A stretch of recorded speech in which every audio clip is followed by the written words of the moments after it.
This is ACOFAE.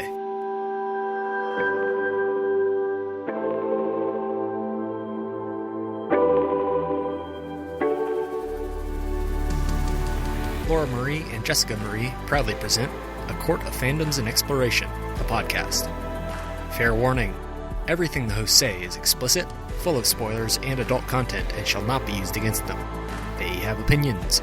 Let's try not to drag anyone for expressing themselves and just have fun for an hour.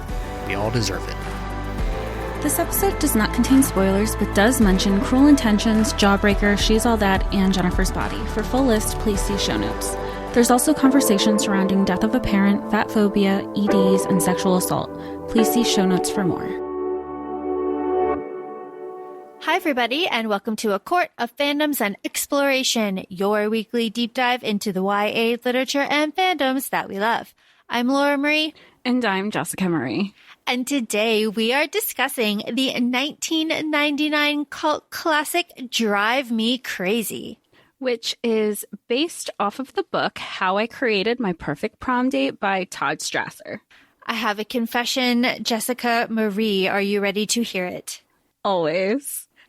My confession to you and our listeners would be that it is almost impossible for me to tell you how many times that I have seen this movie. I think we can say that's at least three. It's at least three. It was 2 times today, and I saw this originally in the theaters as a child with parental supervision. But I have a tendency to black out whenever I watch this movie because Adrian Chase is so hot. He's so incredibly hot that all I end up doing is just staring at him. I'm not listening to anything that's going on. And it's a tragedy. Well, fair. And I think us and the listeners probably could pick up on this. But that was one of the first things I texted you this morning. I go, not even 3 minutes in, you didn't even stand a chance. And you were like, I never stood a chance. I never, ever stood a chance. Of course, Adrian Chase is just the most gorgeous man, in my opinion. Amazing. I mentioned that I saw this in the theater. I did. I saw this with a bunch of mean girls when I was a child with their parents. Not fun stuff. Also not fun stuff was I was like ostracized by the group because I was so thrilled that like Chase got the girl. It was a happy ending. He had like a makeover. He was still super hot. All of this stuff.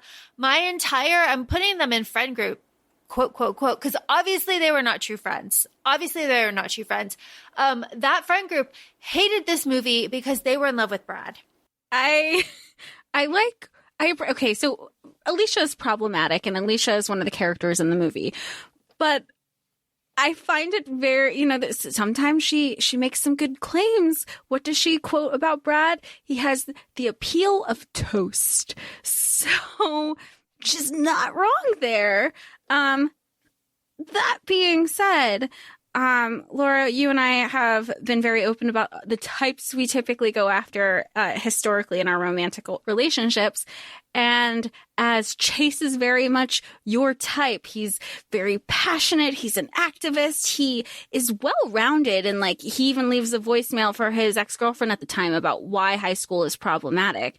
I dated the jocks. There wasn't a lot going on upstairs for most of them. So I can understand where that appeal was when I was younger. But even older me, I was like, please tell me this man is of age as I'm rewatching this movie. And he is. He's 23. Yes, Adrian is 23 in this movie. They are all, I would say the 3 mains, I guess, are all 23 in this movie. They were all born in 76. Oh my God, that's weird to say. We are obviously going to go through all of this and talk about it. Very fun. But Jessica, who are some of these characters? We'll highlight some of the mains. Our female MC is Nicole, played by Melissa Joan Hart. Our male MC is Chase. He's played by Adrian. Is it Grenier or Grenier?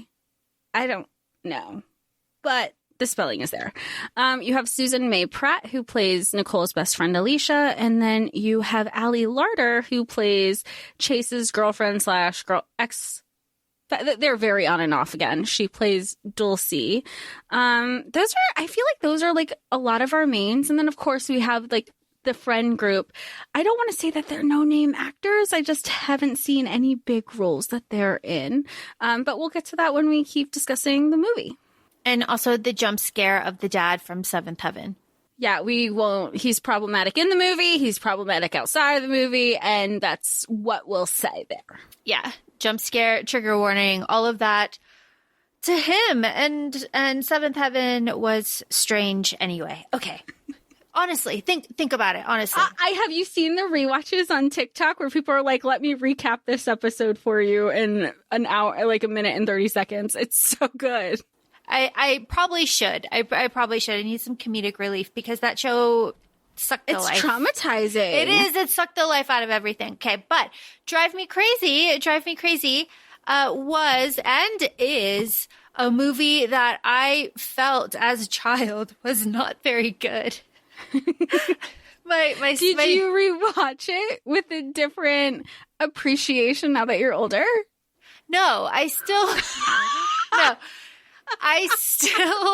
here's the thing. I love this movie. This movie is near and dear to my heart. Obviously, as I said, I don't know how many times I've seen this movie. I know it enough to be able to finish the lines, but it's like, how did I know that? It's one of those.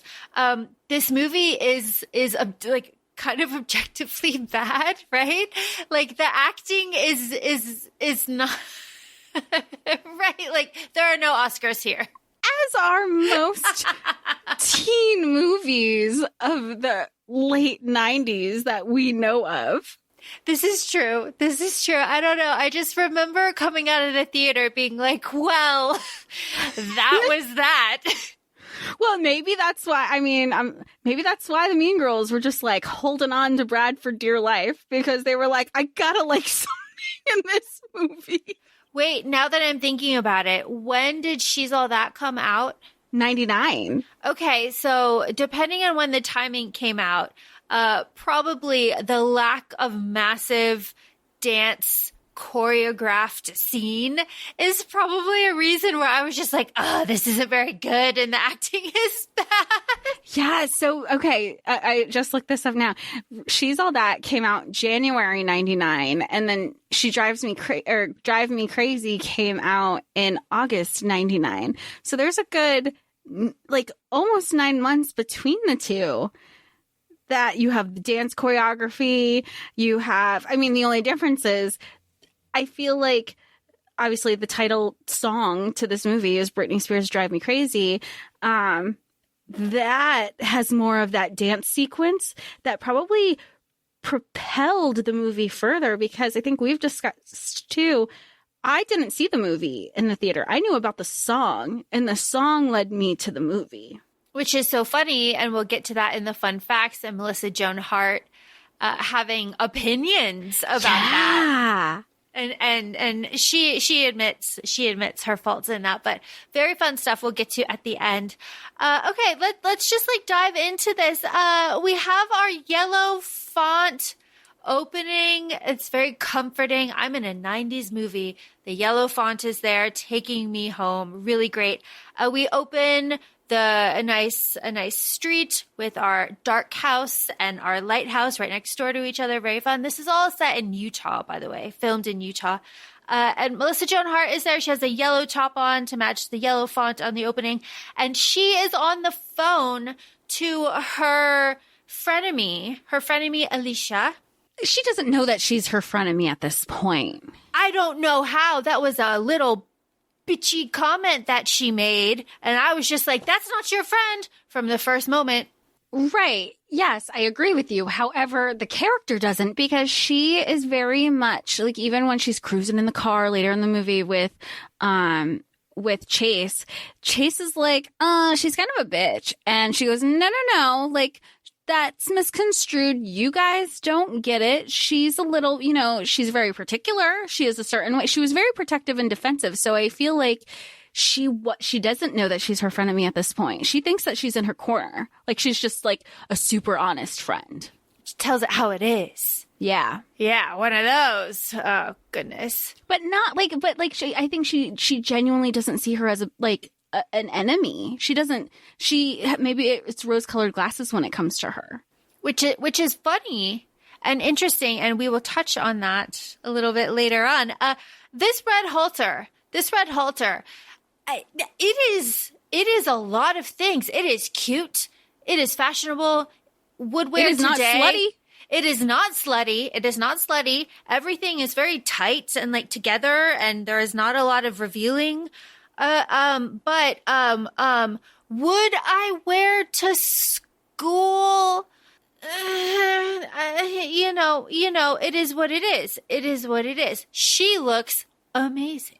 Oh yeah, and she knows it because she even said, she asks her friend, she goes, what do you think about this? The slutty red halter, my mom's slutty red halter is what she says specifically. And she goes, okay, I'm going to change that question. What do you think this guy I like is going to think about this thing that I'm wearing? And she's like, I think he has better taste. Like insinuating that he doesn't like cheap, trashy girls. Meanwhile, here she is. Though I don't like saying that because then I just feed into the misogyny of that's, I have to unlearn that. It is, however, the plot. So yes. I think it is safe to talk about it in this context. And it's the late 90s where that is part of the dialogue that was happening regularly in slut shaming in general and pitting women against women. And again, we'll get into the conversation later in the movie too, with like every time an additional specific example comes up. These parents are fucking. Did you know that the first time around? Yes. Who? Of course, you're so insightful. No, it was just weird. Who does that? Why are they in the, like, who does that? It's Utah. They share milk. I don't know. It's weird. They're neighbors. It was weird. I just remember being like Chase being like, all right, what are we doing? Bring in the milk. What's going on? I want my Captain Crunch. You knew he wanted to finish his bowl of cereal. He's a growing boy. He's a stunningly handsome 23-year-old man, which drastically altered my expectations for high school. Good Lord. Yeah. So what we have is the difference in waking up, right? Like Melissa Joan Hart is planning her centennial dance at her school. Nicole is, and she's very organized. She didn't sleep. She's very like type A, Chase jumped out of bed, is having cereal, whatever. He's still in his pajamas. And stunning. And then the parents out there at the fence are like, what happened? You guys used to be such good friends. And we get the drop, like junior high happened. And then it's like, ba-da-da-da-da-da-da, is that intro. It's like, okay, awesome. Tone change. There is history there. Yeah. Keep watching. But I love the like intro that we have to the school, right? Beautiful high school, stunning. It's like a freaking castle. You know, we go over the cars, go over the student body, you get some of the cliques going on. You see Brad, our introduction to Brad.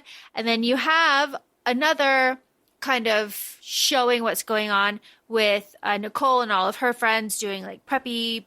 I'm saying preppy in like 90s clique terms. Just in the context of the film, yeah. Yes. So like the preppy kids over here and like Chase and his friends are like, they have orange powder and they're sneaking into the maintenance shed and they're putting it in the water. Like, they're playing a prank. 2 different sides of school. How will they ever get over it? And then you even have like him. There's a scene, a hallway scene. You know, we love a high school hallway scene, where Nicole is talking to her crush Brad, and he's like, I don't know, lead point guard on the varsity team or something, and they're on the left side, looking out the window, looking out the door with a window in the background, and you have Chase who's like mixing the paint when meeting up with his friends in that window. I was like, this is art. It's so done intentionally. Like, I love picking up on the little things, especially when you like watch it back to back. You're like, that was intentional. That was, those little things that you pick up that if you're just watching a movie to enjoy it, and not necessarily critical, you're like, that's a little attention to detail that I didn't realize that I would enjoy. And also, if you're watching it on TV, a lot of stuff like that gets cut for time. Oh, yeah. So, because they have that window, like usually it's like a 2-hour window, or for this movie, it was an hour and a half. So they probably would have cut it shorter. Yeah. So you miss a lot of that stuff. So this is so fun. And also, to your point, during this whole intro where we kind of get the school and establishing shots of everything, Chase and Nicole are blatantly ignoring each other. Like, just completely, because they do kind of like cross paths at some point. It's just not happening. Fun stuff. The sprinklers and the powder and the prank and the videotaping of it and like all of that stuff is just so lovely 90s. I do feel like you can't get away with stuff like that anymore. Oh, no, because you have cameras everywhere. Granted, that is the school system in which we live, because we need those cameras for fucking safety, because America. But what a different time of the things that you really like. It seems so antiquated, but it really was a different time. I mean, even with certain references, they didn't have cell phones, so they always had to they had their own landlines to their phone, to their bedrooms. There were little things that they were actively planning, and you were forced to communicate. And it's something that we've talked about in our Goddesses of the Moon series episodes of you had to actively communicate and you couldn't rely on anything else. We have another school-wide TV news situation. Remind me, did your high school have a school TV news? Yeah. In our middle school. Did yours? In your middle school? No, absolutely not. Oh. Absolutely Do you think not. that's because you didn't go to public school? I don't know. Honestly, you would think a private school would have shit like that, right? You would think that you would have like the elevated, like a private school would have the elevated version of that. Yeah. Yeah, absolutely not. Absolutely not. Yeah, absolutely not. So fun stuff on this. We have our timeline. I'm so glad you brought that up. I had timeline on mine too. Tell me about the timeline. Okay, so we only have 2 months to go. We know it's in November, but here's the lack of continuity. They said 2 months, which means it's 8 weeks, but then immediately after they said in only 6 weeks. I was like, what? I go 2 weeks, and like event planning is critical. How do you miss out on those 2 weeks? So now I'm sounding a little bit of like Nicole in the beginning of the movie. But essentially, if we work with the 2-week timeline, this is about September-ish, beginning of September. So you can assume that school started in August, and the centennial celebration is happening in November. That is confirmed. It's happening like the first week of November. So that's kind of where we are. Which is interesting because I would assume that this would be football and not basketball, and it's basketball. Yeah, because basketball is typically in the winter months and you have football. Yeah, that part didn't align. And I noticed that was like some of the comments in doing the research too. I loved basketball season. I loved both seasons, but this is also the part where they go, the centennial celebration only happens once in our lives and comes around once every 100 years. And you're watching and you're sitting there like, yeah, that's what centennial means. 100. It was very repetitive. It's like, yay, fun. I cannot get over, we want to talk about stuff that is realistic and is not realistic. I cannot get over this budget for what? I'm sorry. What? It would make you think they went to private school. Yeah. What? Like, she says that, Nicole just rattles off that number, and I was just like, let me throw up in my hands for a second. Well, and that you're letting a bunch of kids, like, technically they're juniors. We know that is confirmed. So a bunch of minors in charge of this budget. Real life would never. And they're like, yeah, we were going to get a Jumbotron. We're going to get Brandy or a Brandy cover band. Even with that budget, as like you and I have had professional discussions about events and the budgets that I've had to work with. And that seems impossible. Now you want to do all that on 16 grand and let's not forget, it's not just the juniors. It's the entire school. It's the parents. It's the alumni. There was an emphasis on everybody when somebody was like, are we going wide with this? And they were like, it's all inclusive. I mean, says a lot considering there was no inclusivity in the movie, but. Yeah. Almost done. Yeah. Gosh. But we have. Gosh, you did a really good job with that. Yes, we have all of that. We have the budget conversations, the planning conversations. At the same time, we have the establishing shots showing us that like activism and like save the planet, like .com, or I think is what it is, or like save.com is going on in the background. So it's showing like, planning for a dance and like these deeper, like other issues. So like activism, herd mentality, go listen to Celine Dion and drink your mochachinos. You're all just like sheep. So we have these like two different kind of worlds colliding. I just love this. I just love this so much. Allie Larder pulling Chase into that high school room to make out. Like, this is what dreams are made of, right? This is high school. This is like different work situations. This is just fun and light. And you're like, I don't know if you've had this, but were you watching this being like, high school really was like that at a point? And who knows if it still is. I hope it's not. But it felt like, what a time. And for some people, like, high school was awful, and some people had a great time, and some people might have peaked in high school. And sometimes people just like really immerse themselves. High school was better than what was ever going on at home. And that's definitely, you get into that case here. Once you get like more behind the scenes of like the two main characters.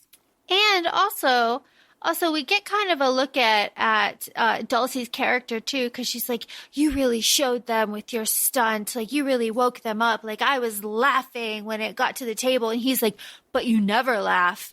She's like, I was laughing on the inside. It's like, okay. I know. All right. We're bringing that energy to this, are we, Allie? Okay, Allie. All right. Love the hair, though. Excellent hair. Love the outfits. I love Allie's outfits and I love Chase's outfits. Okay, let me ask you honestly. Did we dress like this? No. We were too young to dress like this. Okay, you know how when we talked about in our Jawbreaker episode that we were like, this was a staple of like, I would still wear this today.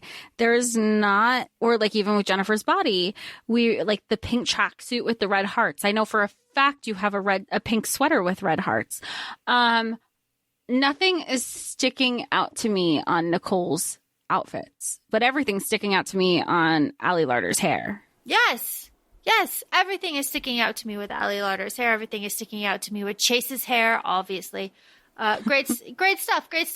Okay, Nicole is eating on the street of Utah. I mean, we know it's Utah, but it looks very quaint. It looks very nice. It looks very clean. It looks very like Midwesty, vibey. I got the vibe that it was supposed to be like a LA suburb because later in the movie they're like, I'm going to go out to the East Coast.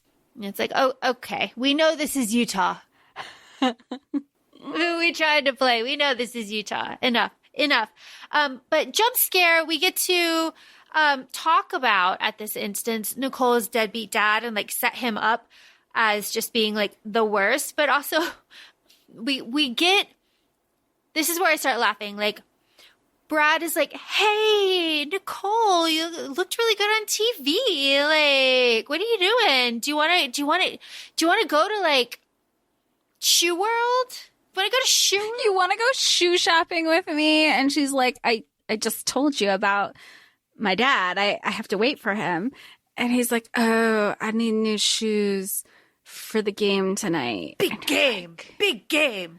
And I feel like any athlete knows that you don't get a new pair of shoes day of the event because that's just not going to work in your favor. Yeah, you got to break them in. Like, that's just, well, he's a Brad. He's a Brad. Oh, I wonder if is that one of your fun facts? They gave him that nickname? No, it's just, He's you know a how you had Brad. like Jennifer Check? It was like, Yeah. oh, we couldn't think of a name for Chad, so we came up with Brad. Yeah. No? Yeah. But I start laughing here because Nicole's like, oh my God, he's going to ask me to the dance. Because now, from here on out, everything is like, oh my God, Nicole wants Brad to ask her to the dance. And it's like be all end all if he doesn't, which is, it's just like so funny. Like everything is be all end all in high school, right? Like it's the drama, it's the hormones, it's what makes it fun. And I love these kind of politics, though, building from Brad at the basketball game, where like the boys have a system, right? Like Brad's gonna send Dave, and Dave's gonna go talk to Alicia, and Alicia's gonna tell Dave yes or no. If Brad asks out Nicole, is she gonna say yes because he doesn't want to get his feelings hurt? And then Alicia's gonna go back. It's all high school. It's so high school. Alicia, okay, so I know we talked about this in our Jennifer's Body episode, but rewatching this, I had a lot of like the girl that I told you about who was just like a nasty, mean girl and was just like Alicia here too, because I liked a guy and she was like my in-between because she was in like a project with the guy, and it took another friend of mine who came up to me and she goes, I was in the room and she was not team Jessica about this. And I was devastated. As you should be, because women should support women and we should never fight over a man. No, you shouldn't. And Alicia, she wasn't Alicia. The second that she wasn't getting the attention, she was trying to spin a whole different story. So like, it's always different on the other side of things. But damn, when you're in those situations, you're like, you don't see it because you really want to look for the good in some people. And then you get jaded and you're us. Is this where Brad falls in love with Kathy? Is this where Brad trips and falls over Kathy? Yes, he just looks at her. And you know what's so funny about that scene? He like, you see, if you watch it, because we watched it back to back, watching it again, you're like, he didn't even casually fall on her. He like leapt on her. And then he's just staring down at her. And you have Nicole in the bleachers, not concerned if she's hurt. She's like, get off. That's my man. Like she had no concern that anybody was hurt. She wanted to make sure nothing was happening. Yeah, she's like, what? That's what I thought. And she's just back down in her seat. You're like, okay, I think we're good. And then when they go to the pool party immediately after, she asks like, when is he going to ask me? And, you have toxic friend over here, Alicia, saying, so remember that girl he fell on? He's not asking you anymore. Bad friend. Bad friend. She's bad. Well, we'll get into more ways, but she's just a bad friend. My gosh.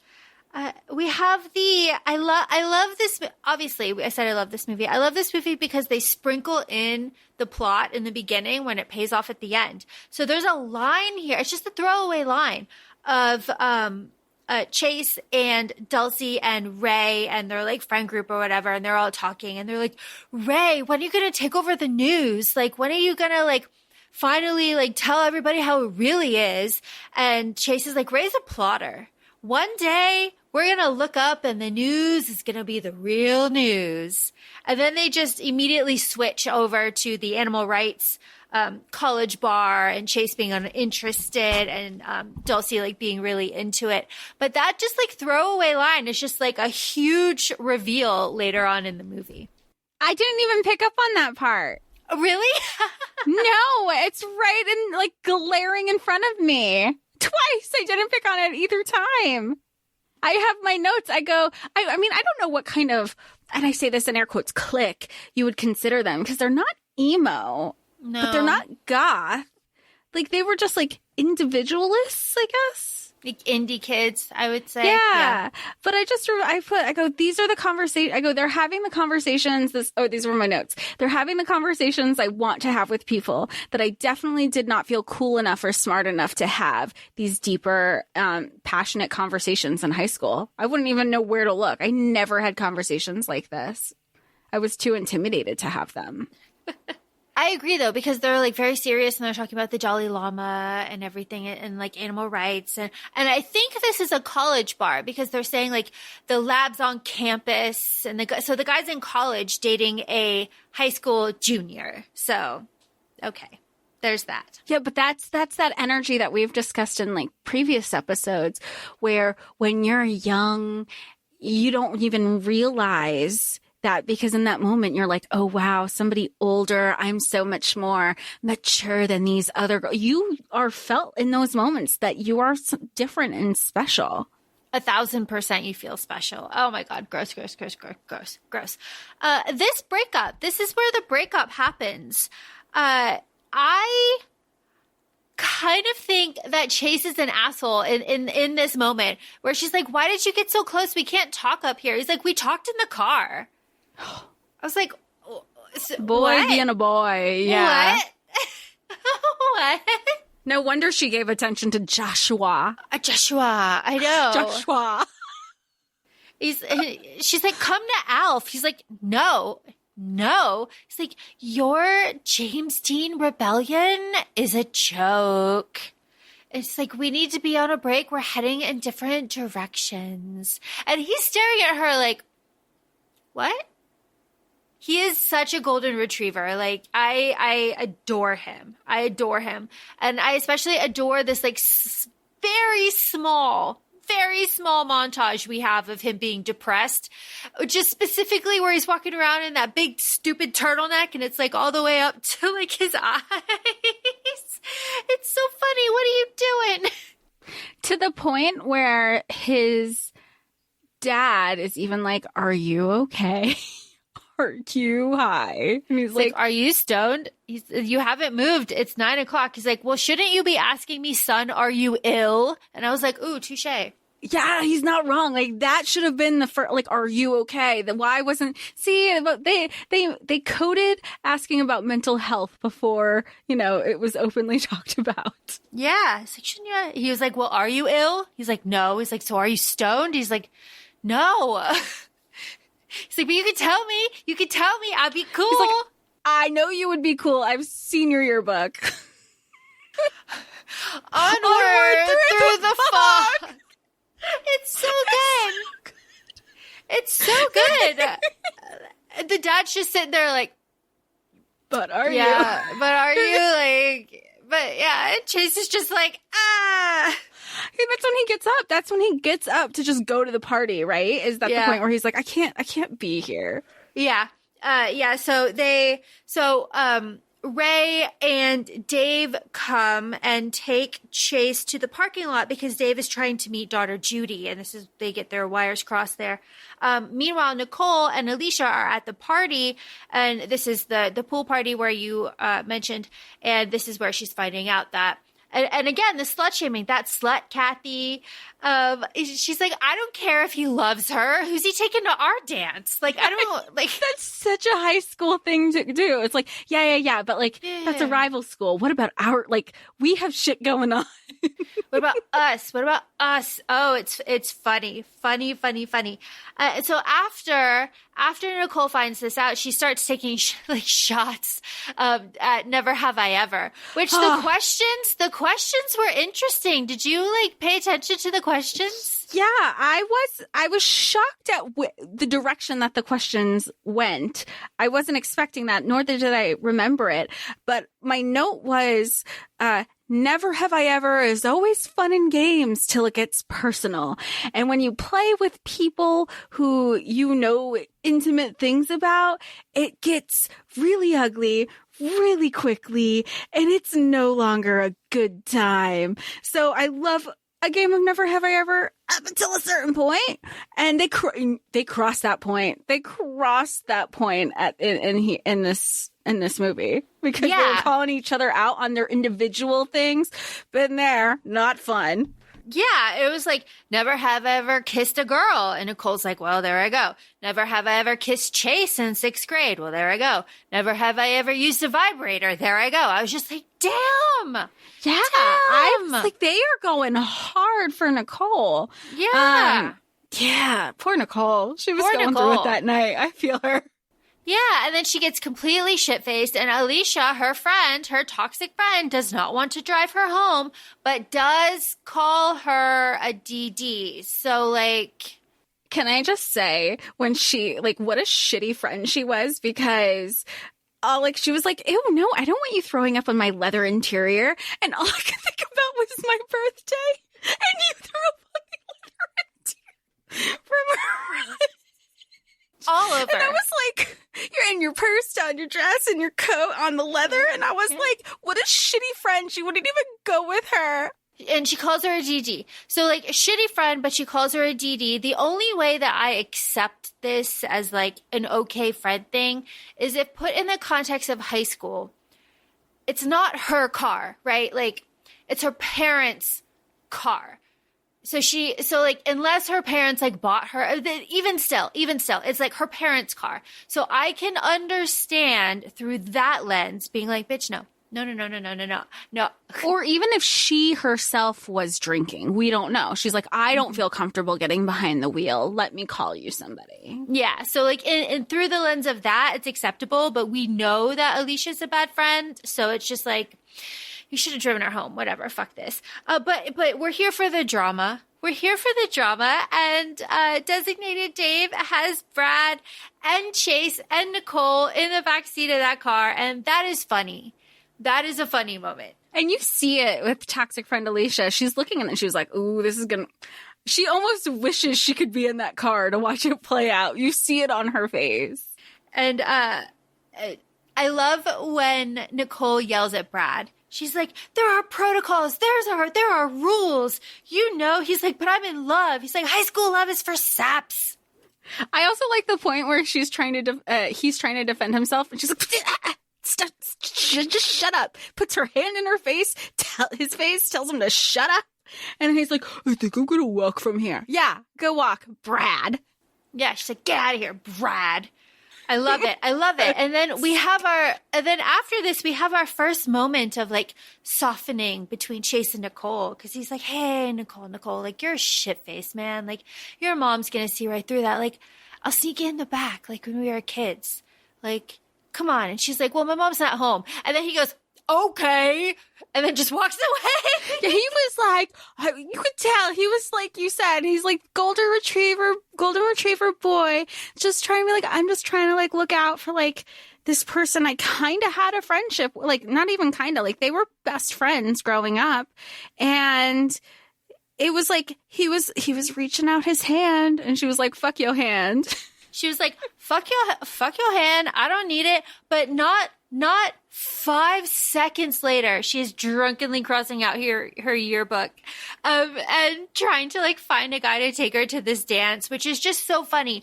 I bring this up, this yearbook stuff, just because it's funny, but also because before this movie came out, Melissa Joan Hart was in a movie called Can't Hardly Wait, where she plays a girl who has a house party where everybody has to keep the house very neat, but she wants everybody to sign her yearbook, and she ends up like chasing people around her house, trying to get them to sign the yearbook, and she's obsessed with it, and it gets thrown in the pool, and it's like a big thing. So to see her here doing it is just very fun.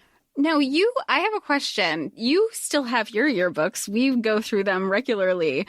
I can't recall. You've never marked up your yearbooks like this, have you? No, I marked up my middle school yearbooks. Middle school was my angsty time. Middle school was rough. Yeah. Middle school is my angsty time. My high school yearbooks are just fine. You know, it was a hard time. It was a hard time for all of us. Jess, do you have phone numbers that you remember by heart from years ago? Yeah, I think you do. I think there's a couple. I can think of two off the top of my head. Yeah. I remember my best friend Megan's phone number from Michigan, and I remember a couple of my old house phone numbers, and friend of show Rachel's phone number. So it is realistic for me that Nicole very drunkenly, I like how they play like drunkenly looking at things in this movie. It's a lot of like, that's very fun. But she calls up Chase and he's like, how'd you get this number? She's like, I remembered it, bitch. everything about this scene, I really appreciate her tenacity and still be like, I know what I want. I know the benefits of this. I mean, also you can argue like muscle memory too, with the phone number. But he was like, shut up, you're drunk. And she's like, I'm desperate. And he goes, oh, well, in that case, like, but even her being drunk, it was just, she wakes up the next day and she was like, I'm drunk. I'm not stupid. I know what we can both get out of this arrangement. And what is that arrangement, Laura? It's fake dating. It's just fake dating. We love a fake dating trope. We love a fake dating trope. It's fantastic fake dating. They have an easy out clause, which is never defined. We don't get a contract written up, whatever. It's the 90s. It's fine. But they're kind of like a couple. They're trying to make everybody jealous. They're trying to make Brad jealous, trying to make Dulcie jealous so everybody can get back with each other. And, Chase gets like the social standing of Nicole, and he really gets to like say fuck you to Dulcie.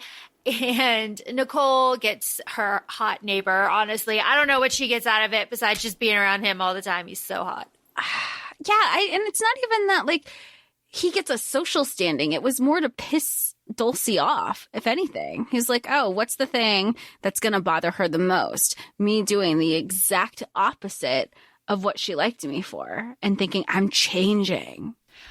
Going back to Chase being a golden retriever. It's him leaving a voicemail and the 3 reasons why high school sucks. Love it so much. And he's like, just call me back. Just call me back tonight. Like, I don't care how late it is. Just call me back. And it's like, click. And it's the transition. He's like still there and he's like still waiting and she never called. And then that's when he finally decides to like go over and talk to Nicole. It's like, oh, you sweet boy.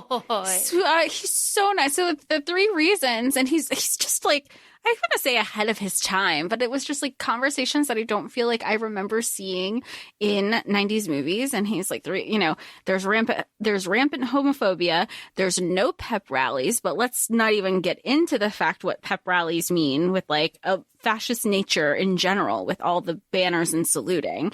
Then he goes, but when you break up with someone, you can't escape them and you have to see them every day. Like, he's into her voicemail like this. He's so sweet. And then it's just like click, like you said. You're just like, oh, he didn't get all his thoughts out. But then that being said, she never calls back. And I'm jumping ahead here.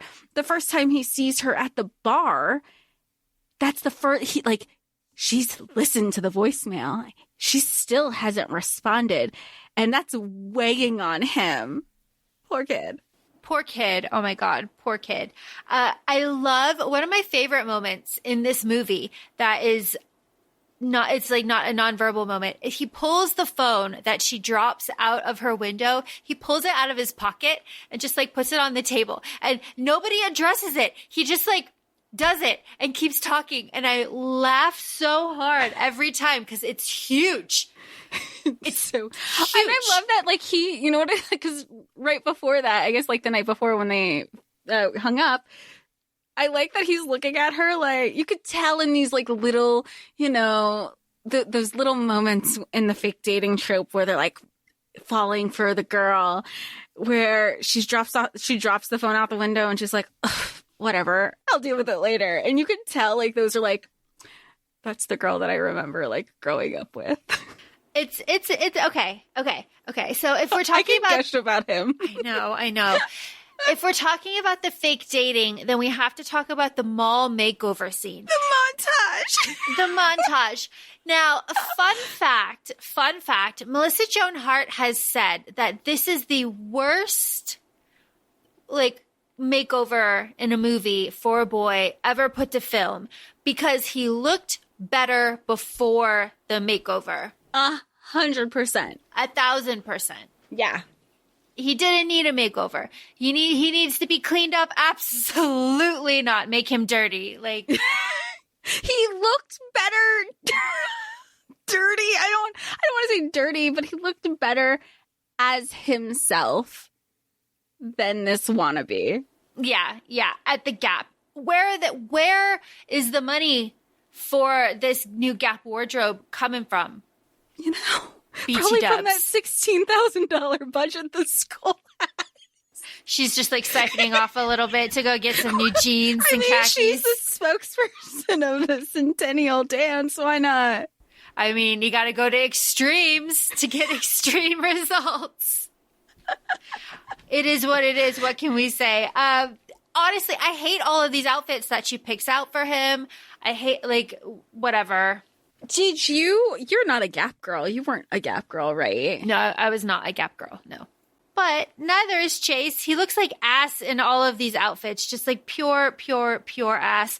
But all of his friends do make fun of him for that. And we do get Ray being like, hey, the next day at school, like, hey, Nicole, like, if you're desperate for a date, like, I would be honored to take you. Like, please just, like, remember me. If, like, nothing works out, I'm here for you.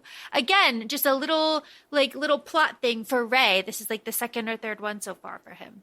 Yeah, and then even that, she was like, you know what, I appreciate the offer. And she's, like, letting him, like, say your thing. Give me your pitch, just like Jennifer did. And she's like, great offer. Thank you so much. We actually already decided that, like, Chase and I are going to go. And he's like, my Chase? Okay.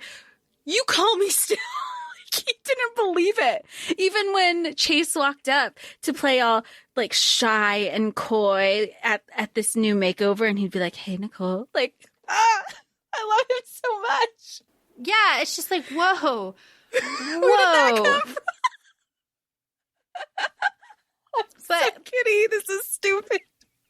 But something that I think that makes me a little bit giddy, probably for the wrong reason though, is when Chase and, like, Dave and, like, Ray and all, they're all, like, walking to his car after school, and Dulcie is there, and she's like, I know you better than anybody. Like, why are you doing this? He's like, I just needed a change. And she's like, well, you know, don't change who, you know, whatever she says. And she gets up to, like, walk away really cool. And she's, like, swinging her backpack, and she, like, misses the catch and drops her backpack, and she has to stop and pick it up. You know, like, you know, that has happened, you know, like, that has had to have happened to all of us at one point in these pivotal walk-off moments. And you're like, no! The internal conflict that you have, that do you just keep walking without it? Just leave it. Just leave it. Just leave it. I don't know what I do. Maybe I just leave it and just burn it and just, like, never come back to the school. Just keep walking all the way off campus. It's just walk home, burn my school ID, like, and never go back. I just couldn't, especially in front of my crush. Oh my god! Oh my god! You're trying to be like, you're better than, I know you better than anybody. No. I love the subtle kind of reference to She's All That here, where Nicole is saying to Chase, like, hey, the basketball game. Like, we're going to go to the basketball game. Like, you know, we need to seem like really good friends and, like, really chummy and stuff. Like, I can't look like I paid some guy to take me. He's like, I could be getting paid? Like, what? He's like, why wasn't that an option? Why didn't anybody tell me that? It's like, come on, guys. So fun. The basketball game, we have the hard R thrown out by Alicia. You know, status whores. The horrific halftime dance. We will not address it. It's bad. Everything about halftime. Yeah, it's all bad. It's all bad.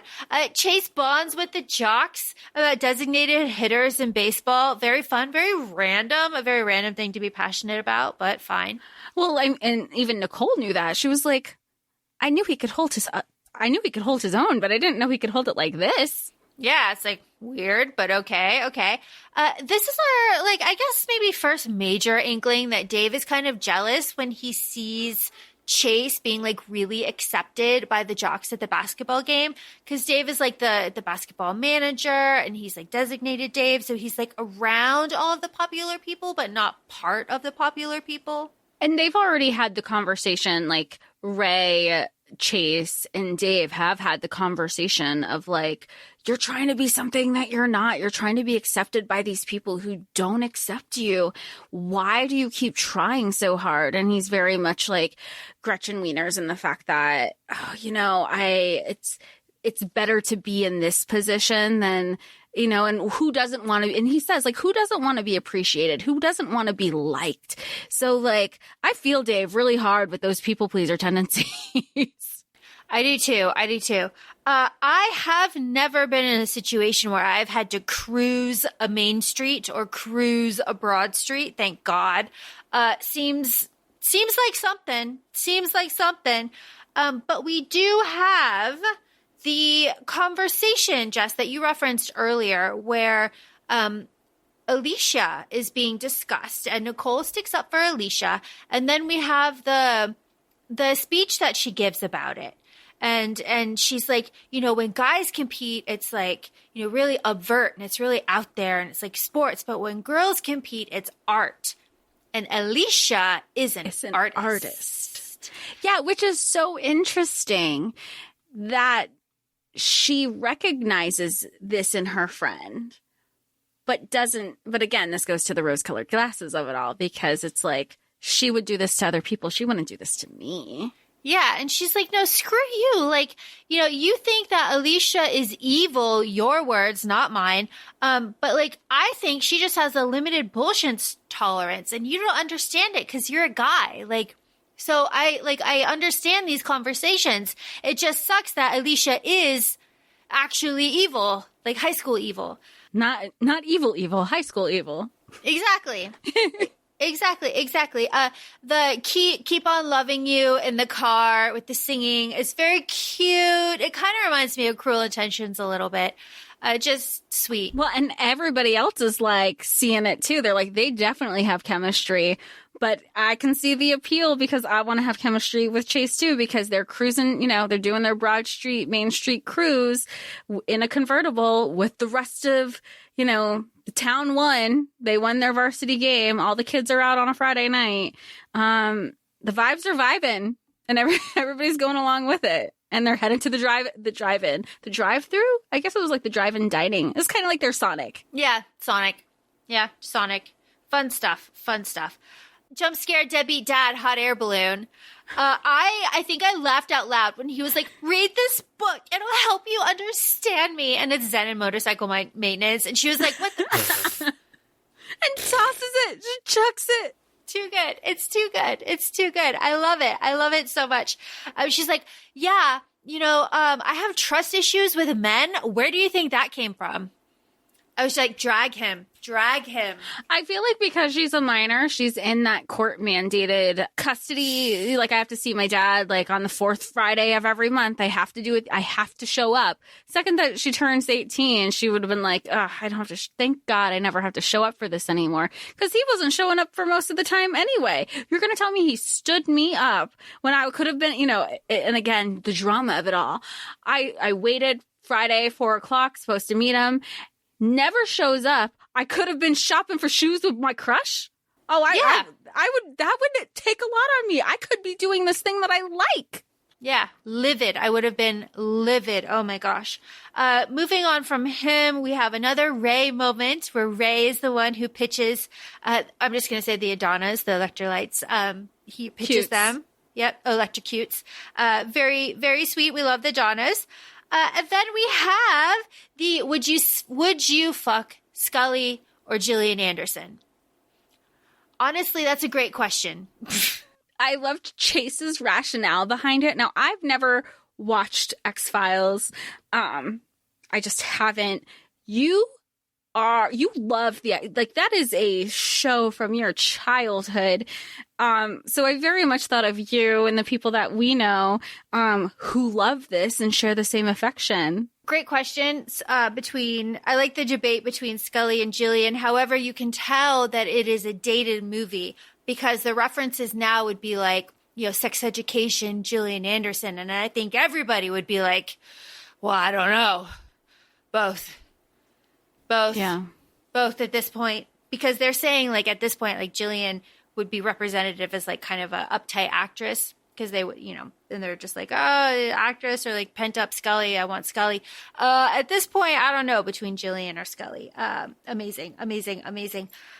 I like these little throwaway lines of Nicole being sweet to like Dave or like being sweet to Ray, because Chase here at their Sonic is angry that the popular boys are making fun of designated Dave. They're like, no, it's just Dave. It's just Dave. It's not designated Dave. And then Nicole and Chase have a fight about it. And Chase is like, no, you're a good person. And I know that you're a good person. And I knew that you were a good person in 5th grade when everybody had to stop writing Valentines to the entire class, but you still wrote one to Dave. I know you're a good person. And that's just really nice. Like, I don't know, a teen movie like this didn't need to like build up her character like that. It was just interesting. And a lot of it was done in those small moments. Yeah, very small moments. Yeah, and I think like it also showed that he kind of saw where she was in the, for lack of a better word, like the social hierarchy in high school, and where and how and why that was important to her. So he didn't just call her out on it in front of this group of people, but she tried to also say like, oh, help me find my purse, because she knew what that would allude to with the people that they were around, because they all like were snickering and high-fiving or whatever after that. But it was to call each other out on their bullshit, which he says in the interview with the school paper. Exactly. And Chase also makes a really good point. He was like, no, we're doing all of your stuff.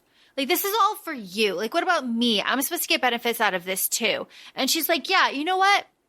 You're right. Let's finish up here and we'll go do whatever you want to do. And he was like, bet. Let's go see the Donnas. I like the compromise, because it could have been so easily, well, that's because I have the actual things going on.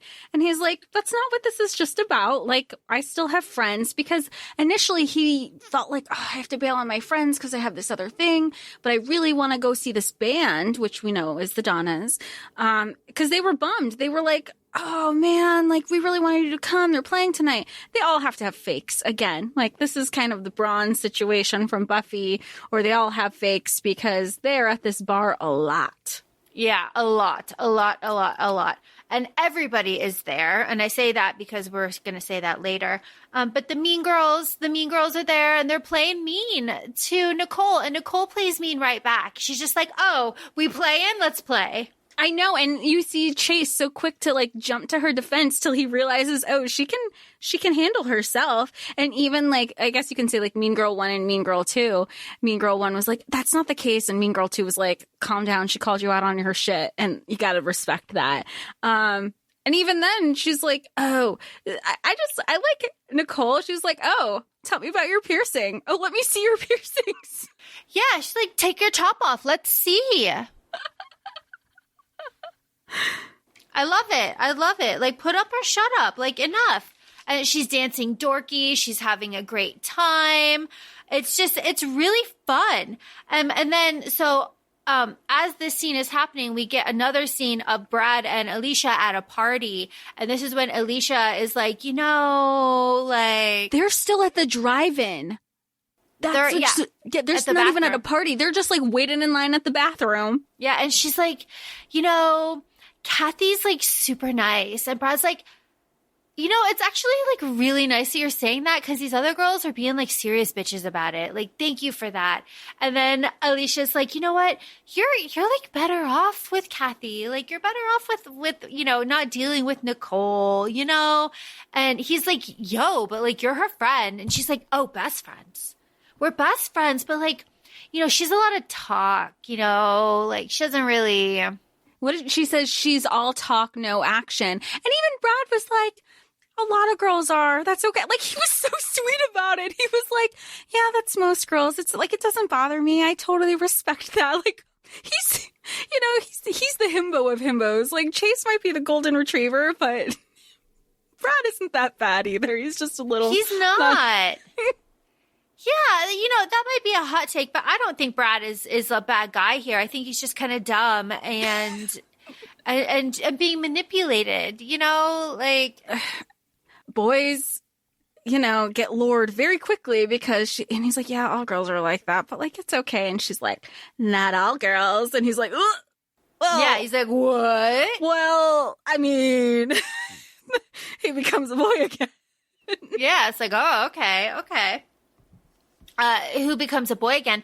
So the chase at the bar with Nicole runs in to Allie. This is the scene, Jess, that you were talking about earlier. This is the first time they've run into each other since the breakup. She's there with Joshua. And she's jealous. Like, she's jealous. She's not jealous at first because Joshua's like all up on there and she's like, yeah, I feel powerful. But Nicole clocks the situation. And Nicole is like, girls art. It's art. And she lays that out too. She's like, when girls do it, it's art and we're artists. The ones who can do it well. And she, like you said, she clocks it so well. And it's so funny because you have her being Allie. Oh, he goes, I didn't expect you to fall in love so fast. And she's like, yeah, well, I didn't expect you to fall into the gap. Did you remember that commercial? Fall into the gap? There's like a whole commercial. Oh, it was good. Oh, it's like snap, snap, snap. Oh, and she's trying to be so unbothered by it. It's so funny. And then, but he calls her, he's like, you can't have your cake and eat it too. Like, you moved on. And even though this is a fake dating trope, you don't know that. You don't know that? Step back. Oh, it's good. It's good. So we have like other, we're moving on. Dave is trying to meet daughter Judy. It's still not working. This is the interview that Chase gives for the like school paper or whatever about like the perfect date. And so he's really starting to get like social standing and popularity. And then we get Nicole being totally spaced out. She's in love because she doesn't know the budget when they're planning the committee. Very fun. I like when Nicole's mom tries to warn her off of Chase because she's screwing his dad. She's like, he's too tall for you. I don't think Your it's a good idea. But she already is writing her mom off because she's like, okay, mom, what crystals are you into today? Yeah, it's like, okay. But it's very fun. So again, a small little scene that has a big impact later. Ray calls up Chase and is like, hey, I've reserved the editing studio all day tomorrow. Like, something big is happening. It's going to be a lot of fun. And Chase is like, I have to go tubing. Bet. Jess, did you ever go tubing in high school? No, I never went tubing. I never did it because of the gators. Yeah. Talking about music, we have the Bare Naked Ladies playing over this. Did you remember that? Did you remember that song existed? Yes. As soon as I heard it. Yeah, that's what I'm saying. Like, I forgot that song existed till that scene and the music starts and you knew every single lyric. I was like, oh my God, you still know the song all these years later. Yeah, every single word. Talk about muscle memory. I love this discussion of like, Nicole, Chase has big hands, big feet, still. I like the part where the guys are like, they're talking about us down there and we're this and that and who thinks who has what. And then you have D like, he takes longer than me. Yeah, it's like and he gets mad when I point it out. He's kind of an ass. Speaking of D, I liked this bonding that she had with Chase about her name and like changing who you are. And he's like, you should run for politics. And she says like, and I love it. She's like, that's not my name. That was never my name. Because her nickname of Bo is horrible, with her last name being like Veen, like Bovi, like cow. Like, it's just awful because she said she was like 40 pounds overweight. So that it's just mean. Kids are mean. I love Dee. She's my favorite character for many reasons. And she's just my favorite character for the whole thing. I wish that they utilized her more with her female friendships, with her friendships in general. She's just like, she is nice. She is kind. She, she has the moment with Chase. She lost weight and became the popular girl. And that's just like goes with the whole conversation of fat phobia. And she says like, it's easy to kind of make up your own personality. You drop the weight, dye your hair, you get the contact, you get contacts instead of wearing glasses, you giggle and you kind of just disregard it. And he's like, why are you telling me all that? She's like, we're the same person. We're changing who we are to be accepted by these people that we don't know about. And he goes, are you happy? And she goes, verdict is still out. You know, at least before I knew who liked me, and it had nothing to do with my physical appearance. Yeah. And I have to say, Chase's physical appearance when he's squirt gunning those kids was just like, Yeah. super hot. Super hot. Super hot. Super hot. Super hot. Of course, we have a dead parent trope. You can't have a teen movie without having a dead parent. That's just how it works. This dead parent is Chase's mom, who died of cancer, which explains why he is uncomfortable with the animal testing because of all of the cancer research and all of that. And we learn about that in school the following week while want to say Allie. Yeah, I want to say Allie, but that's not her name. Her name is Dulcie. Dulcie, yeah. Dulcie and Nicole get paired up in a lab, and Nicole tells Darcy this, and then Dulcie starts acting like really nice and everything towards Chase. Before that, though, we have a trope. We have a trope of like an almost weird, awkward kiss at the door.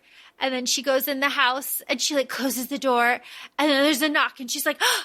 He's like, you forgot your towels. And she's like, oh. And that's when it's like, oh, you're really into him. You're really into him. I think it's really funny how she only cracked the door open for him, though. She's like as if she was getting dressed behind the door, and he's like, you forgot your towels. And she's like, thanks. Yeah. And then like she like slams her head back. Oh my gosh. So good. I do want to give a special shout out to Dulcie's zigzag part during We're the same person watching this. Yeah, I mean, it was masterful. It was really good. Oh, it was so good. Yeah, that's a skill. Very, very excellent skill. Do you still have the skill? No. But I think I could get it back if I had a comb. Easy. Yeah. If I had a comb, I could do it. Then we have the moment. You know what happens? Crazy. And then you have full stop. Bum at Brad Selden's party. Yes! House party! High school house party! and Nicole says that this is the last event before the dance. This is it. The dance is coming up. Like, so it has been 6 to 8 weeks. Because that's the timeline they give us. They give us 2 months and they give us 6 weeks. So it's been all of that time. Very fun stuff. Here is my Jennifer's Body reference. Chase, who specifically said that Alicia was evil, ends up kissing her just like Chip, Needy's boyfriend, in Jennifer's Body. Now, I understand. Okay, fine. They're both like gorgeous women, but you're both in love with someone. Like, okay, Chase, what are we doing here? But at least in Jennifer's Body, you had supernatural powers at play.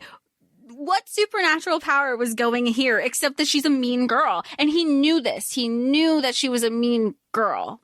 Yeah, he knew the whole time. He didn't care. He was drunk. It was tequila. She started like talking to him, you know, old crushes never die. Brad's single again. Plan A, back in motion. If she got what she wanted the first time around, maybe I would have gotten what I wanted the first time around. Yeah, kiss, yeah. And then Alicia makes sure that Nicole sees her kiss Chase. Like, Alicia's eyes are open to make sure. It's so creepy and then she keeps going at it for a while and then tries to be like, get off, she's my friend. Like, I've seen too much at that point. I know you aren't playing. Yeah, for real. She's like, I was doing you a favor. I was testing him. And she was like, no, you're miserable. You're miserable and you want company, and we're done. It's good. It's good stuff. I admire how confrontational Nicole is, because I feel like in a lot of ways it's hard to have those conversations, whether you like a person or not, like to call them out on their bullshit like that. Especially in high school. Yes. Yeah. The noise that I made, the ungodly, unnatural noise I made with this sped up, I want it that way. Yeah. It was like animalistic. I can't, but this is another good example. I don't know if that song came out, like the soundtrack is just so good. I feel like the soundtrack led me to the movie because it took years. Like even now in 2023, we're having this episode, you finally hear the stop version, which is the music video version on the radio. The soundtrack doesn't have that, nor does Britney's album. It was like re-releases that added that to the album. Because that was the one everybody wanted to hear. Stop. I remember the music video. Yeah. Oh, so good. We'll talk about it. Okay. We are up to Love is for Dopes.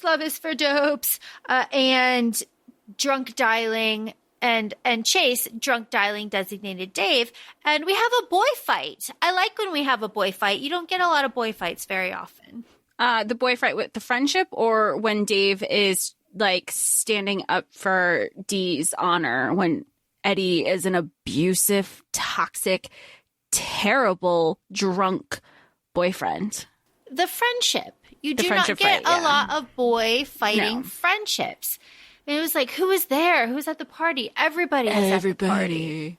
And this is why I said everybody earlier. We'll talk about it here. Everybody. He slams the car. He's like, everybody was not there. I wasn't there. Ray wasn't there. Who are you? Like, this is not like my friend. You've taken this too far. And Chase is like, no. You know what? No. You're jealous. You're jealous. You cleaned out that guy's locker for pats on the head. It's very like cathartic. And hearing both sides, they're both in the right and they're both in the wrong in how they're communicating. But the end goal is ultimately there. He's like, you're mad at me that I also kind of got to this a little bit quicker than you. You have tried all through high school and it is hard and it's not fair and I'm not agreeing with you. Because ultimately, like that, I have such a special place in my heart for Dave. I didn't realize until I was older because I definitely didn't pay attention to him when I was younger. Yeah. What's wrong with wanting to be liked? Like, nothing. Like, you do really feel for it. And then Chase, gets out and Dee and Eddie get into the car.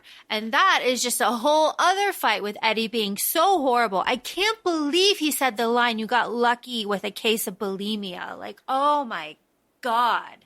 Everything that came out of his mouth.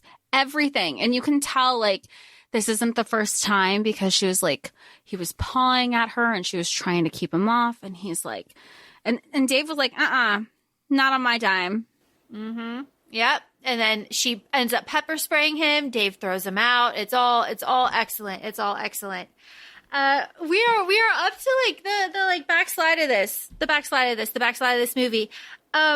We have the great line that says, with Dulcie being like, Chase, like, Maya Angelou, like, I know why the cage bird sings. It's like, it's being banned. He's like, you do? You know why the cage? You do? Tell me.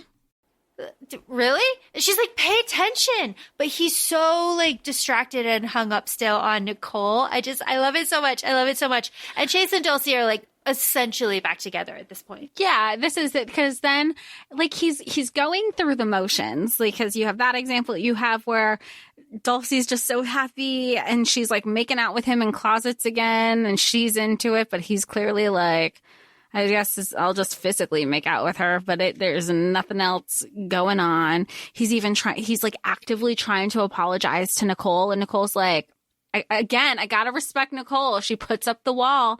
She's like, you wanted an out. You got an out. Even when she's doing her school media news thing, she's all peppy. And then she's like, you got it? Are we good? Like, and continues. And I really, even in those moments, and then Dee's checking up on her and she's like, are you okay? And she's like, I'm not. It sucks. Like, this sucks. And I really, as much as there's a lot of toxic female friendships in this one, Dee is consistent about being like the focus. Like, she's just a good friend. She's a good person. She knows what it's like to be around shitty people and knows the difference and can see past it. Yes. And we get to see all of these shitty people when our payoff comes and Ray takes over the news with his video. So I love this video. Very fun. I like after when Nicole is like, hey, screw you guys. He's going to be winning MTV awards when you're still the local weather girl. Suck it. And then what does she go? She's like, oh, it's easy. Like, Sue's like, it's easy to be a bitch now that Brad's available. As if her calling people out on their bullshit has anything to do with a man. And I like where Nicole gives it right back. She's like, no, it's actually easy to be a bitch either way. Either way. And then throughout all of this, Chase is calling Nicole just like he was calling Dulcie in the beginning of the book, because the man is a golden retriever and he will just like, he's going to do what he thinks works.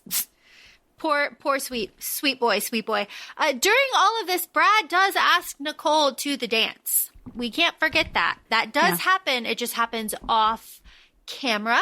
And then we have made it. We have made it to the neon piping around this building that is the dance. 16 grand for all that, for laying down the pipe. Ooh, my goodness. The Jumbotron made it. Bless. The sculpture draped. The sculpture was draped.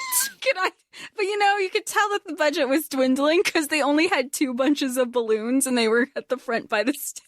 And it's just like, ooh. Oh. Good stuff. So Ray is Nicole's date. He came through. And Alicia comes up and she's like, hey, Nicole, like, I'm really sorry about everything that happened with Brad, and she's like, yeah, he did ask me and I just told him that like you were really easy. So it was fine. So like, boo on the slut shaming. Yes. On the comeback. Yeah. I feel so mixed with that because I'm the same. Like, I would never want to actively do it because I want to think I'm a better person than I was. But it's the 90s. It's so easy. And I know that's like patriarchal society that has us just like internalized misogyny that has us go to that as the default to go against women. I know it is. And it's such a thing that you have to actively like unlearn.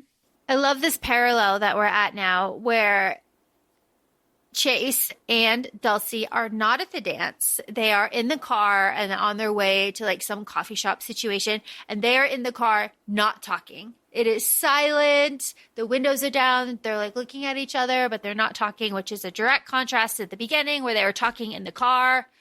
Very fun. Like I feel like she's so blind what is happening. He's not. She's kind of curious. And then when they go to that coffee shop, she's acting like everything's fine and she has her man back. And then when she turns around and realizes that he's not right behind her anymore, she's having that like break up with their eyes moment. Acting. We call that acting.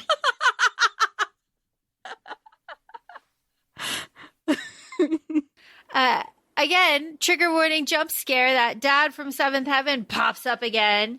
And he's like, hey, at this Nicole. High school dance, a bunch of minors. I'm very uncomfortable about this whole him being in this anything. But, good on Ray. Ray's like, oh, you're the dad. Are you proud? Because she did the whole thing. She did all of this. Your daughter did all of this. I mean, yes, to us, it kind of looks like ass, but like she pulled it off. And he, who had no idea, is like, oh, I'm so like proud and stuff. Hey, and I like how he's like, Ray, like Ray's the guy, right? It's like, okay, come on, Dad, read the room. You've haven't been active in her life for 17 years. All of a sudden, you think like, oh, let's really grab coffee. I swear I'll show up this time. Okay, we'll see. Yeah. Okay. No. The class sculpture, so fun. It's hideous. It's a ball with like scaffolding lit up. I mean, it's hideous. But it's Brad and Alicia and Judy and Dave. So Judy D is daughter Judy, and which is a Jetsons reference, and she met up with Dave. And, they are internet together. Very fun. Chase is up there on the sculpture and he slides down. It's trying to be a 10 Things I Hate About You. It's not. It's fine. It's fine. But he's still so hot doing it. Yeah, no, he's really hot doing it. He's really hot doing it. And Ray is like, it was all a scam. Who's scamming? Allah, scam. But you need to talk to Chase. Talk to him now. And Chase is like, hey, Nicole, like, where's Ray? Do you want to dance? And she's like, I don't know. Like, do you want to dance with Ray? Like, I like the joke that she throws in there for like no reason. It's cute. It's just like really cute. I really like that. And then, of course, the end of the dance. Who are we making jealous? Everyone, Nicole. Everyone. And there's like oh my God. Ew, it's good. It's good. I mean, it's not, but it is. It's too good. I go back to what you said at the top of the episode where you're like, it's not good. Look, I don't need it to be good. The good movies don't have us smiling like this. Exactly. They have a spin around kiss, Keep on Loving You. The Donnas is all playing. They walk home. There's a kiss on the doorstep. The parents obviously fucking tell them that they're moving in together. And they're like, hey, let's go to the treehouse. Movie's over. I like how the mom is like, we need to talk about this. So fuck, they're going to the treehouse now. Yeah, it's like, oh no. And that's the end of the movie. And then they like pan out and they're just like twirling around each other in the backyard. Fun. It's so fun. It's so fun. Stupid grin, stupid, wonderful fun. Yeah. I know, I mean, I could just keep gushing about it, but I know you have, we both did like some fun facts research, but I know you were like, you heavily dove into it. Well, I don't know how heavily I did. Let me blow. Well, you do everything. Okay. You don't do anything half-assed, so I know it's heavily. Let me blow through these, and then you add any that you found in your own research. Okay? Yeah. All right. There were 2 original titles. Next to You was the second original title. The first original title I will tell you another time. Elijah Wood was supposed to be Chase, but he was too young. Stop. That never could have happened. Never, ever, ever, ever. The Donnas, obviously, American Graffiti is referenced. Melissa Joan Hart didn't like the name change from Next to You to Drive Me Crazy because she thought that it would date the movie and that Britney Spears would not have a career and she would not have longevity as a pop singer. So she thought the movie would be forgotten. She was wrong. And she has admitted that she was wrong. So good on her. As based on the book, like we said, most of this was shot in Utah around Salt Lake and Ogden. There is a UFO streaking through the sky before the talk about X-Files. Todd, the author of the book that this is based off of, hates this movie and has been vocal about it. Brad, the actor that played Brad, was on Sabrina the Teenage Witch in season 4. The book had sexual assault that was admitted from the movie. Daughter Judy is the Jetsons reference. In 1989, Melissa Joan Hart and Britney Spears met filming the new Mickey Mouse Club. The original title was Girl Gives Birth to Her Own Prom Date, which did not test well, and they had to change it. Adrian was only in the music video Drive Me Crazy if Britney Spears agreed to appear in his documentary, but her appearance was eventually cut. Could you imagine? I'd be like, fine, I'll be in your documentary. And then you have to put in that, I mean, that happens a lot. It has been widely stated that the makeover was a mistake and that Adrian was hotter before. The 9999 that is said during the drive-in kind of food order thing in the background is a reference to the Beatles song Revolution. Melissa Joan Hart cried at the New York premiere. She had a bad breakup with her boyfriend. Everything was like really bad. This was marketed kind of a little bit as a reverse She's All That. And everybody, the main threes, as we said in the beginning, were all 23 years old. Those are my fun facts. I'm trying to remember the trailer, and now I want to go look it up after we record, because I can, like, you see exactly which moments and montages they would have pulled from the movie to make the trailer a reverse She's All That. Yeah. Fun facts. Do you have any? I think we sprinkled a lot of them throughout the episode. My only one that we had discussed before we started recording was that Melissa Joan Hart admitted that her and the actor who played Brad dated in real life during filming this, and Adrian dated Allie for a hot second too. Fun stuff. I have one more. The high school scenes of this movie were filmed at Ogden High School. The street scene where they're cruising down Broad Street and Union Station is in the background is historic 25th Street and Union Station in Ogden. The dance club scene was filmed inside the now closed Club Vortex on Exchange Place, and the mall was filmed at Southtown Center in Sandy, Utah. Oh, so most of it was in Utah. Yeah, if not very all. fun. So, Jess, did you like this movie? I loved this movie. What about you? Of course, I love this movie. I love this movie. I just I know that this movie is not good, and it's not a movie that is talked about a lot, and it's not brought up a lot. And I do feel like that is a shame, because as a 1999 movie, this has a lot of stuff in it that we really didn't see again until Jennifer's Body, really, that I can think of, a nice strong kind of character like Nicole. You don't see that really that often after this chunk of teen movies in the late, late 90s, early aughts. You don't really get that. So I do feel like we should be discussing this a little bit more. And I do just endlessly think it's funny that people associate Drive Me Crazy with the song and not the movie. Yeah. But they literally go hand in hand. The movie's name was changed for the song, because of the song. Because of the song. Yeah, because of the song with Britney. My goodness.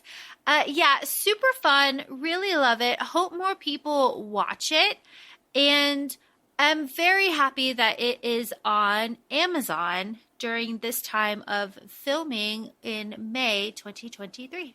Yeah, I hope so too. And if you haven't seen it, either feel free to watch it.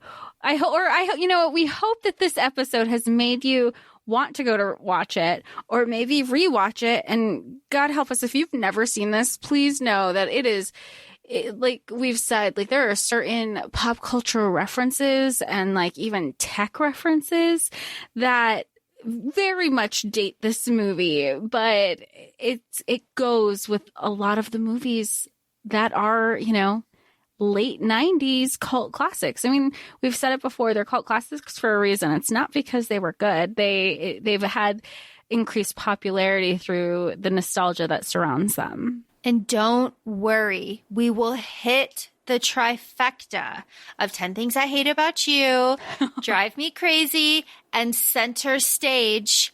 We will get all of them because we will celebrate the actress who played Alicia, our bad friend. Those are her movies. Those three. Yeah, Susan May Pratt, both of them, they're she feels even though those are just three cult classics in that time frame, that Center Stage, we'll get to it, but she plays the same character more or less in every single one too. Yep, but we will get to Center Stage. Do not worry, we both are obsessed with Center Stage. So thanks for joining us. Feel free to follow us on Instagram. We're at ACOFAE Podcast. We're also both on TikTok, ACOFAE Laura and ACOFAE Jessica.